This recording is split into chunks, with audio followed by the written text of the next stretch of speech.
The 683rd edition of the MMA Gambling Podcast on the Sports Gambling Podcast Network is brought to you by Underdog Fantasy. Sign up with promo code MMA SGPN to get a 50% deposit bonus of up to $1,000. And we're also brought to you by Rhythm. Start crushing the college football and the NFL seasons with Rhythm. Get your 7-day free trial today by going to sportsgamblingpodcast.com/RITHMN.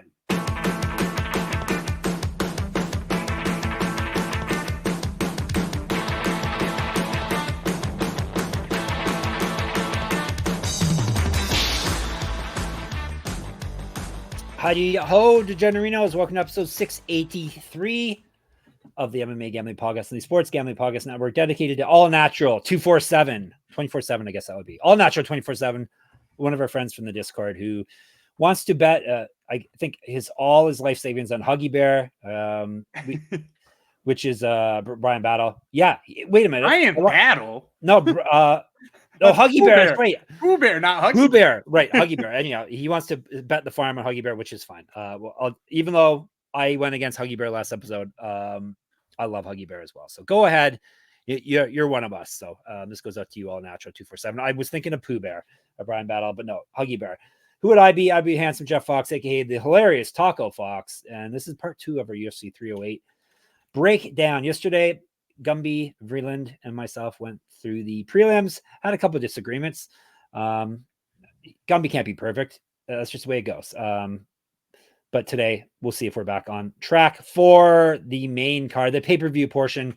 We got a title fight up top. We got supposedly we're getting a co-main event too. That's going to be 5 rounds. We'll see. Some more other interesting fights, some other, at least one number 1 contender fight. I guess the other 2 wouldn't be number 1 contender fights. So anyway. Fight? Is it? If Ankalaev wins, no. If Ankalaev wins, no. If Rakić wins, probably. Yeah, you're probably right.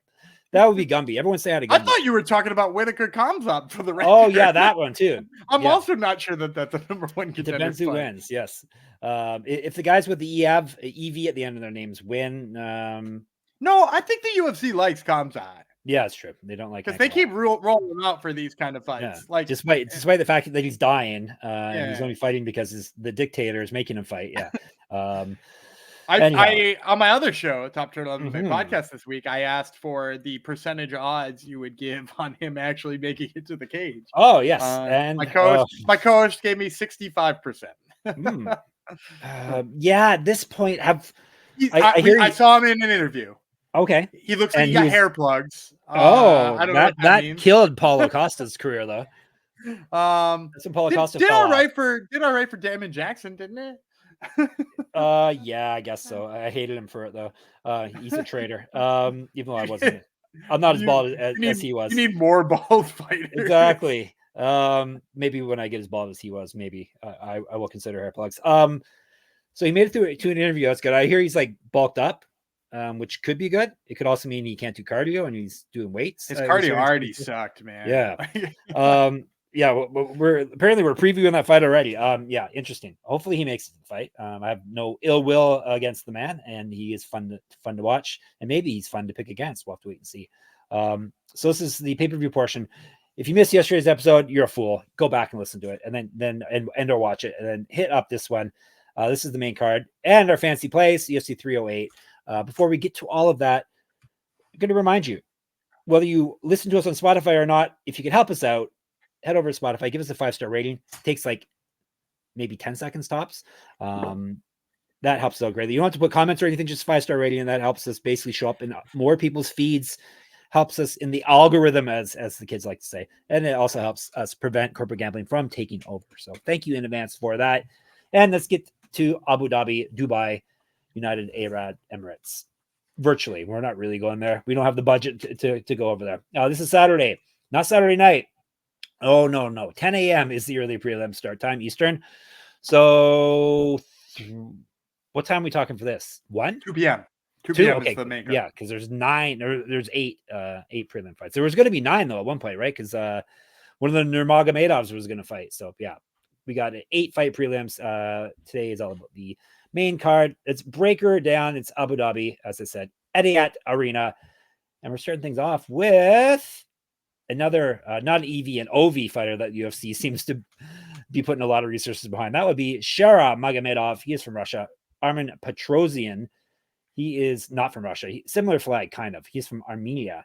This is light heavyweights. No, sorry, middleweights. This is 3 5-minute rounds. And we'll tell you about Petrosyan first. Superman, 9-3 with 6 knockouts. Knocked out once, submitted once himself. 3-2 in the UFC.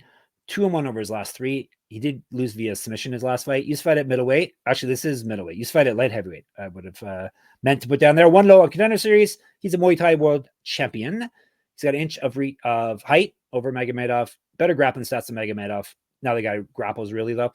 He has outstruck his UFC and Contender Series opponents by almost 3 strikes a minute. He's at plus 2.79, plus 140. Magomedov, Shara, Bullet. 14-0 with 11 knockouts. 3-0 over in the UFC. Used to fight at welterweight and light heavyweight. Regional champion. 2 inches of reach over Petrosyan, 4 years younger.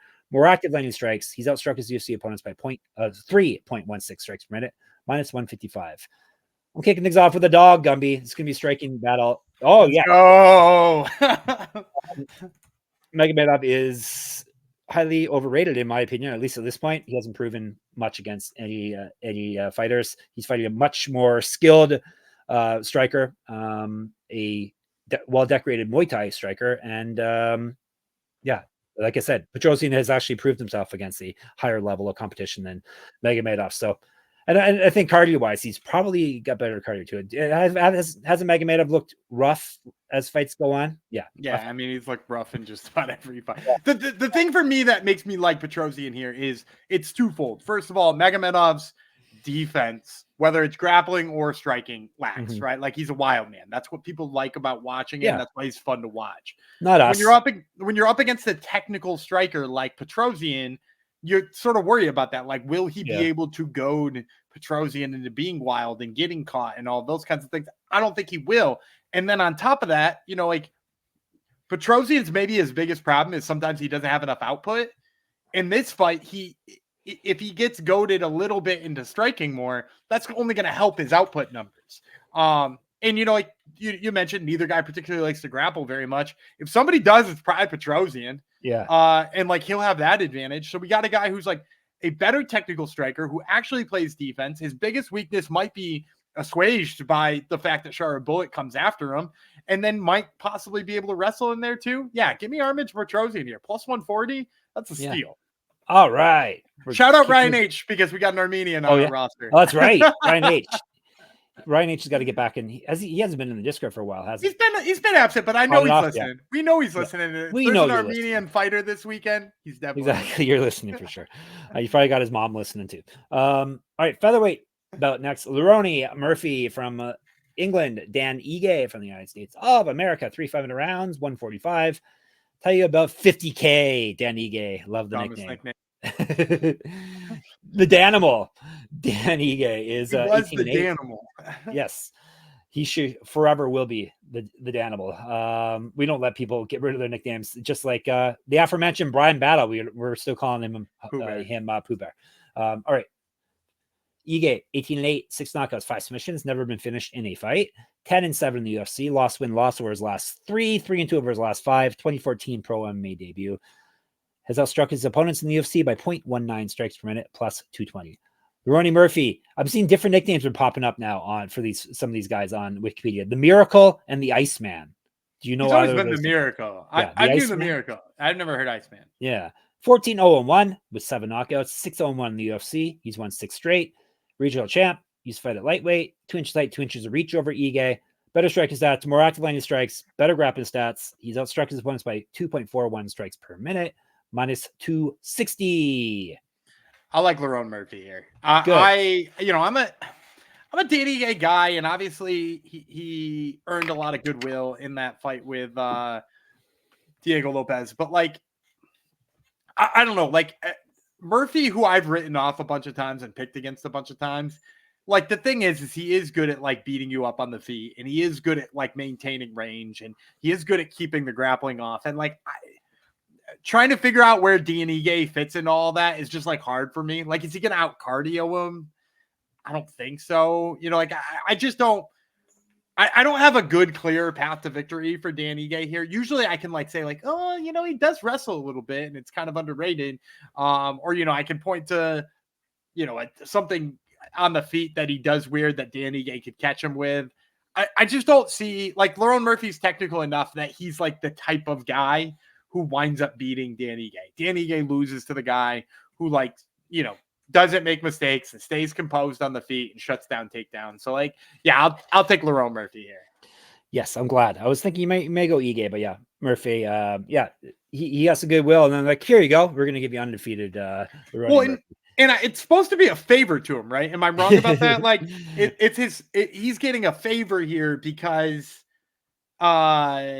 he took that fight on 3 hours notice or whatever. Yeah. But then they're giving him a guy who, you know, like Lerone Murphy, like I said, great striker, and then he went in and took down Edson Barboza 4 times last time. So, like, he's like such a tough, undefeated prospect, and maybe it gets Ige back into the rankings if he wins, but like, it's not a good style matchup in my opinion. Yeah, as you just explained. So there you go. That's our pick. Before we move on, Underdog Fantasy, ladies and gentlemen, Underdog Pick'em has one of the biggest menus for all sports: NFL, college football, MLB, MMA. More on that in a second. WNBA, NASCAR, and more. Boost Ober is upon us, which means you're getting a spooky amount of profit boost and much more. And with NBA tipping off, every NBA Pick'em entry from 10 and 19, that would be October 19th through the 27th, will be boosted. You now use specials and boosts in all flex entries. People on YouTube will see on your screen now. We have an entry for you for this weekend's UFC. We went through it in full yesterday. We'll just do a quick recap of it today. For my ballot, Max Holloway higher than 86.5 significant strikes. Lerone Murphy lower than 64.5 significant strikes. I think he's going to win, though. I just think that number is way too high. And Renat Fakhreddinov higher than 3 takedowns. And yeah, and I like Ismail Nardiaz higher than on his takedowns, 1.5, higher than on Robert Whittaker's significant strikes, 48.5, and higher than on Jeff Neal, who his significant strikes, 64.5. All right, you're all set.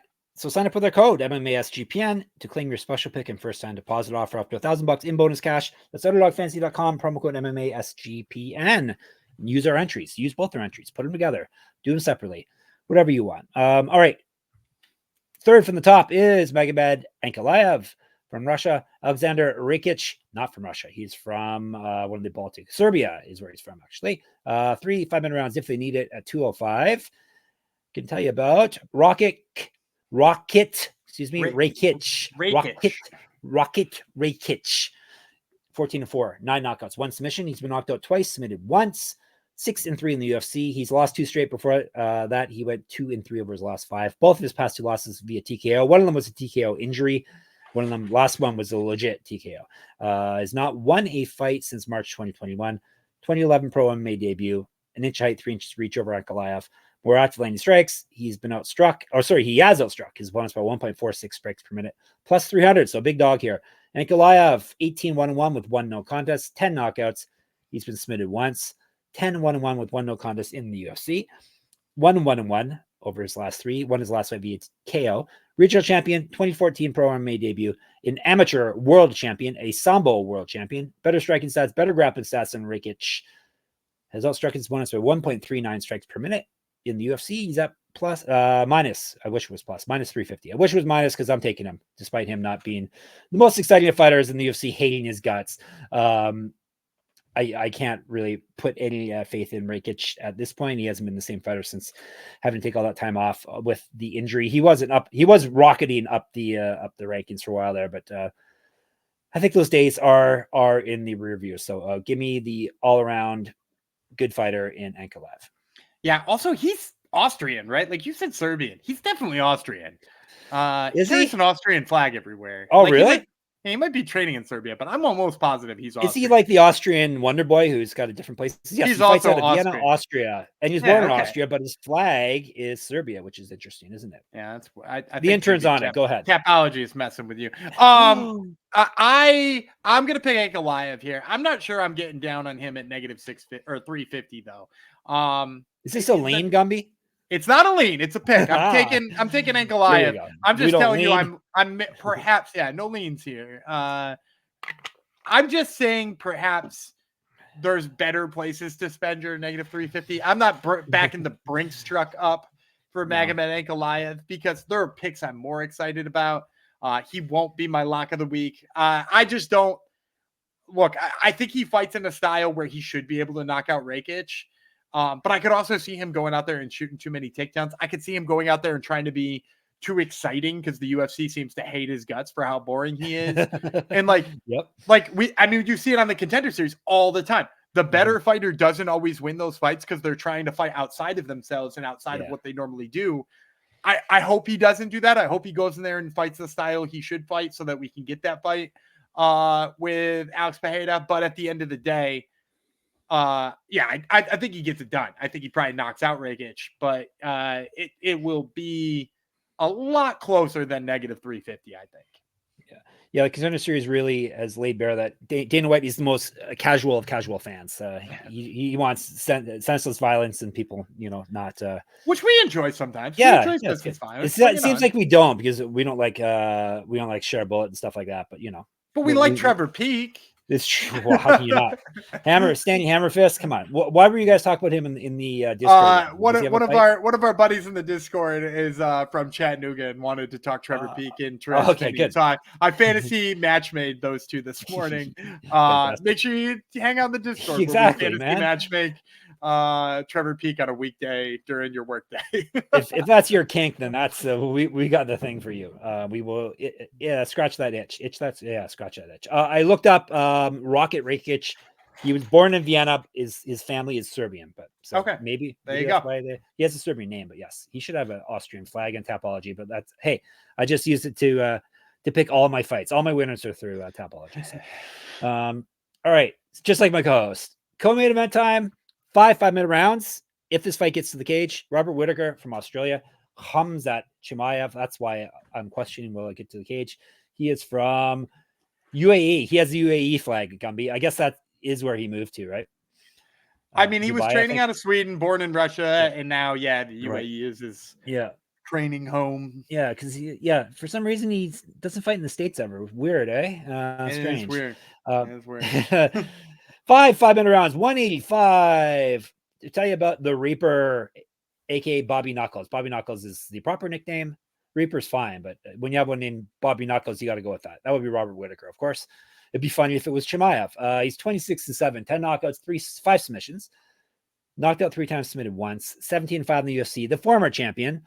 We used to be in the Whittaker era. He's won 2 straight and 3 of his last 5. Won his last fight via knockout. Used to fight at welterweight. 2-0 in the Ultimate Fighter and the champion.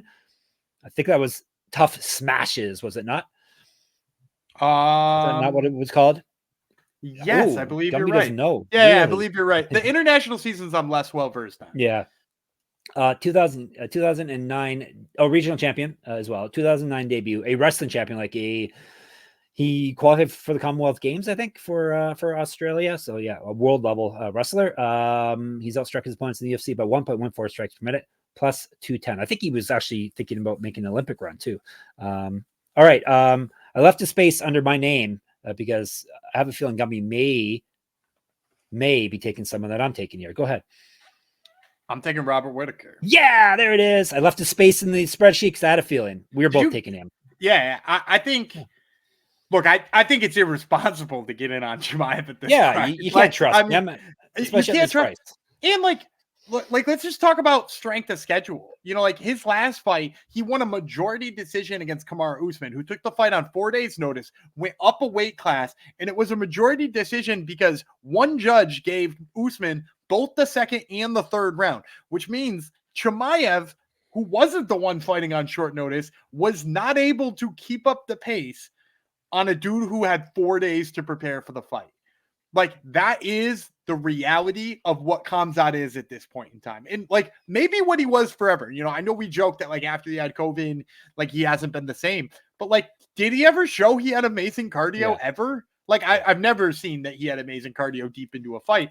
And he's going to be fighting Robert Whittaker, a guy who is so hard to take out of there, especially in the first round. The last 3 times he's been stopped, which is only 3 times, right? If I'm not mistaken, 3 times he's been stopped, all of them have happened into the second or late into the second round.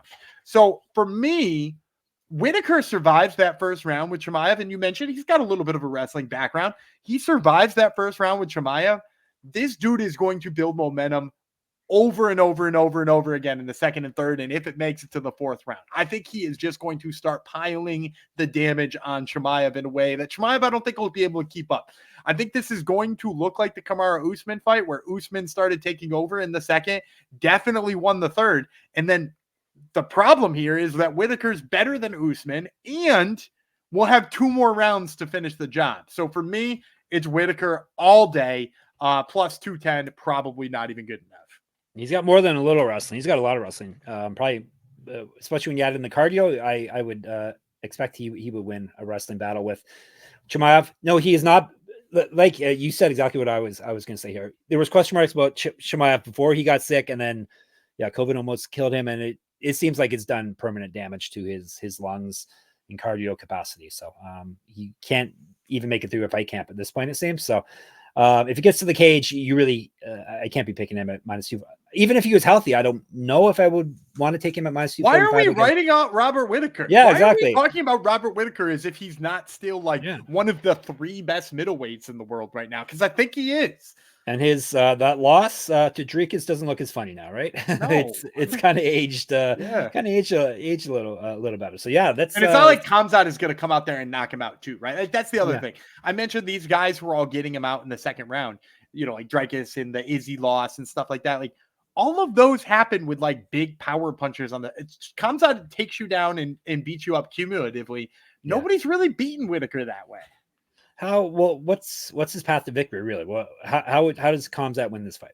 I mean, I think if he gets an early submission, like if you really believe in his submission game, which like based on what I saw in the Usman fight, I don't. Yeah. Or you think he can grind out 3 rounds, like you believe in his cardio enough to believe that it holds up for rounds 1, 2, and at least half of 3. And I don't. I mean, like that's why I can't get there on Khamzat. No. Yep. And we're getting a good number on Bobby Knuckles here, so that's good. We should be happy when it happens. Hopefully the fight does happen though. All right, to the main event. Another fight that's kind of got a wide gap on the odds on paper. It's for the UFC featherweight championship. Ilia Topuria from Georgia versus Max Holloway from the United States of America. 5-minute rounds at featherweight. Tell you about the challenger. He's listed as the pride of Hawaii now on Wikipedia. We know him as blessed. Like that. I don't like that at all. we know him as blessed, Max Holloway. 26-7, 12 knockouts, 2 submissions. He's been submitted once. 22-7 in the UFC, the former champion of the world. Basically, he wins every fight. There's not a title fight at this point. He's won 3 straight and 5 of 6. Last 2 wins have come via knockout. He's not lost since July of 2022. He used to fight at lightweight, or briefly, bounces around a bit. Last fight was lightweight, his BMF fight. Regional champion. Used to fight at 2010 pro MMA debut, 4 inches of height over Topuria. More active landing strikes than Topuria, but he's more active landing strikes than everyone. And he's outstruck, not surprisingly, he's outstruck his opponents by a pretty wide margin, 2.45 strikes per minute, plus 210. El Matador, don't know what that translates to, but that's his nickname. 15-0, 5 knockouts, 8 submissions, 7-0 in the UFC and the champion. Hope someone gets in the comments and tells me what it translates to. Won his last fight via knockout. That was for the belt. He's a regional champ. He used to fight at bantamweight and lightweight, 6 years younger than Holloway. Better grappling stats than Holloway. He's outstruck his opponents by 1.05 strikes per minute, minus 245. I did think long and hard about this fight. I got to go with the champ though. Max Holloway wins every fight. That's not a title fight. This is a title fight. Topuria has the power. He has the grappling. He's a very good pressure fighter. May not have the pace, but that Holloway does. No one does though. But does have the pressure and the all around skill and dangerous everywhere. Not to mention being much younger here. One of these days, Holloway is going to catch up to him. The beating he's taken over his career. I don't know if this is the day or not, but I do expect. Does he take a beating though? I know he's been in wars. He's been in wars, but I guess he gives up more. Most of those wars are him beating the piss out of him. Like he true. Beat the ever living hell out of Calvin Kattar, and everybody's like, "Do you see that war?" And I said, "No, I saw." What looked like a nuclear superpower bombing a small island on exactly. On the coast of a Caribbean nation or something like that. It's true. Are you who are you going with? I'm taking Max Holloway. Yeah. Right. I you outlined a lot of the reasons why Ilia Topuria is really good, right? Like the big power. He's clearly got some really nice submission skills. He's deadly in certain situations. I just can't sit here and think to myself that like he outworks Max Holloway for 25 minutes. Yeah. You know, and I think that's what it's going to take, because like we just watched Max Holloway take Justin Gaethje's best shot. And let's face it, nobody takes Justin Gaethje's best shot and keeps moving except for somebody with a chin like Max Holloway. And so like if Topuria is for real about all this like weird shit talk he's doing and stuff like that, and, like wants to stand in the center of the cage and throw with Holloway, when that's done, Holloway is still going to have 9 more rounds of cardio ready to go. Yeah. And like, I don't know that Topuria is ready for the type of volume that Max Holloway puts on somebody. You know, like I think that that's going to be a problem for him. And, you know, like it wasn't necessarily in the Josh Emmett fight, but that's the only time we've seen Topuria go 25 minutes recently against, you know, like a reasonable opponent. And like, again, Josh Emmett's not a volume guy. So like, is he going to be able to deal with that volume for 25 minutes? I don't know. I think, you know, maybe, but like, I like the guy who wins 25-minute fights by like racking up volume and being there nonstop for 25 minutes more than I like the guy who's stopping everybody, especially because his opponent doesn't get stopped. So yeah, I'm going to go Max Holloway. I think he racks up the strikes, winds up taking this one by decision. All right. Fair enough. Let's recap, but don't you people go anywhere yet. We got more plays for you. I got Topuria. He has Holloway. The rest of the main card is a team ride here. We got Whittaker, we got Ankalaev, we got Murphy, we've got Petrosyan. All right, before I give you the fancy plays, let me tell you about BetUS. We are brought to you by BetUS. Bet with the best in the business, BetUS. BetUS has been around for more than 30 years. You can easily deposit using cryptocurrency and get lightning fast payouts. US players are always welcome. And BetUS is live with Trick or Treat on Horror Street. From now until Halloween, BetUS will be offering daily promotions and a raffle entry to win a sports or casino prize pack that they will give away on October the 31st. You can enter multiple times, and every $200 deposit gets them you one entry. I butchered that, but I think you get that. Catch my drift. Check out all their UFC lines there and go to sportsgamblingpodcast.com/BetUS. That's sportsgamblingpodcast.com/BetUS. Promo code SGPN so they know we sent you. BetUS, America's favorite sports book. And SGPN's proud partner, Rhythm, is the #1 AI-powered sports betting platform that helps provide bettors of all levels the ability to build custom predictive betting models in seconds and get predictions for betting on money lines, spreads, totals, and props. Build your own model, copy one of the top-performing models from the leaderboard, or press build a model for me.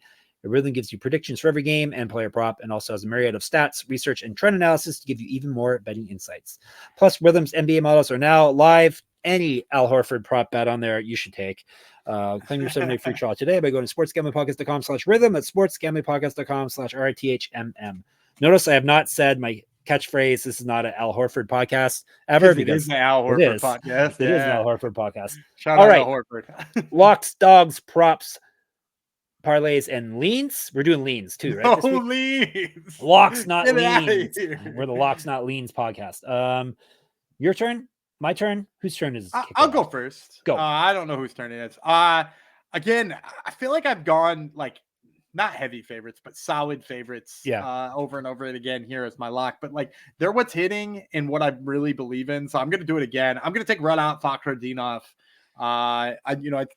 We listed him on yesterday's show, -250. Like he's the surest thing I see out there. So I'll take him. Team Rye, buddy. Me too. That's what I wrote for yours too. Oh, there you go. Boring. All right, let's see. Yeah, for new viewers, Gumby is he's my soulmate, so he knows what's going on in my brain at all times. So he knows my picks before I even say them. So, all right, for my dog, I'm going to take Robert Whittaker. I'm feeling bold, +210. There's a couple other dogs I really like on this card, but he might be the one that I think is the best. So give me Robert Whittaker. All right, +210. Do you know my dog? I do, yeah. All right. Armen Petrosyan, +140. Yeah? Yeah. You're the best. That's fantastic. All right, prop of the week. I'll take Miktabek oral by knockout. Huge favorite in that fight. We're getting him in -320 on the money line. So why spend the money line when you know he's going to go in there, overwhelm Rebecca, tire him out, probably finish him with an exhaustion TKO, and you can get that +275. Excellent. Do you know my I took a stab. This one was harder for me to guess, but it's hard for props. Ilia Topuria via decision. Oh, +290. I think he's going to win, and Max Holloway doesn't get stopped. So why would I not make this play? So interesting. I wrote on a gamble Ibo Aslan's KO prop. I don't even know what the number is, but like that felt like it had Jeff Fox written on it. So I got 2 out of 3. I can back that one as well. All right, so Fakhretdinov is the team ride for the lock. Whittaker and Petrosyan are the dogs. Oral by via knockout, and Topuria via decision are our 2 prop bets. Now, Hungry Man Jong Superfan parlay, 2-fight parlay. Gumby's due. What do you got? I went with a big one again. We did a big one last week, and one of those 2 props hit. I had they came close. Rob Font decision prop at +600, and we paired that with a +700 in the Michel Pereira submission, which he had that guillotine for a split second. If he had finished it, we would have been 55-1. I'm giving you another 6-1 and another 7-1. I'm going to start with Ismail Nardiev submission line. Ismail Nardiev had a rear naked choke in his last fight. He's fighting a kickboxer who does not like to be on his back and has been submitted before in the UFC. 6-1 you're getting on Ismail Nardiev's submission line. I think that is crazy. And I'm going to pair that with Armen Petrosyan knocking out Shara Bullet. Shara Bullet's been reckless for this long. And I think forcing the action against Armen Petrosyan might just draw out enough strikes for him to pick up a slick finish here. Armen Petrosyan's 7-1 to win by knockout. So once again, we pair that 6-1 and that 7-1 together. Same math as last week, 55-1 on the line. I will also just I want to put an honorable mention in there too. I'm not gonna lean. Yeah, it's not a lean. This is a pick. It just doesn't fit along with the Hungry Man Jong. So I want to give you another pick because that's how generous I am. Abus Magomedov, his submission line. +475 on a guy who's going to shoot 100 takedowns on a guy who only boxes. Like, you could do a lot worse than that too. So that one almost made it into the Hungry Man Jong too. So extra pick for you, not only. All right. I don't back that one, but that's fine. All right, you're all set. Maybe every week you're gonna have to make it +55, +5,500 Hungry Man Jongs until one hits. That could be a fun game. We shall see if this one hits. Maybe it'll just be a 1 week thing and it'll hit. You can talk about it in the Discord with us if you like. We're at sportsgamblingpodcast.com/Discord. YouTube, obviously, MMA Gambling Podcast in the comments there. Twitter, SGPN MMA. He's going to be reeling. I'm Jeff Fox Writer there and on Instagram. Now that you know who's going to win, everything and how, get to my Substack and enter my UFC Pick'em contest for this week. And that would be moneymma.substack.com. Also, listen to Gumby's Top Turtle MMA podcast with some problematic nicknames on it this week. Who's on it this week? Well, I got Bedkazad Usmanov, who doesn't have a nickname that Jeff's afraid to say. And then I also have Micah Haas, who does have a nickname that Jeff's afraid to say. Oh, yes. Yes, that would be the one. So check out Top Turtle. And of course, we're at sportsgamblingpodcast.com, sportsgamblingpodcast.com/store, sportsgamblingpodcast.com/Patreon. Gumby, bid the people farewell. I'm Dana Gumby Freeland. He's Blessed Jeff Fox. And we will see you on Sunday.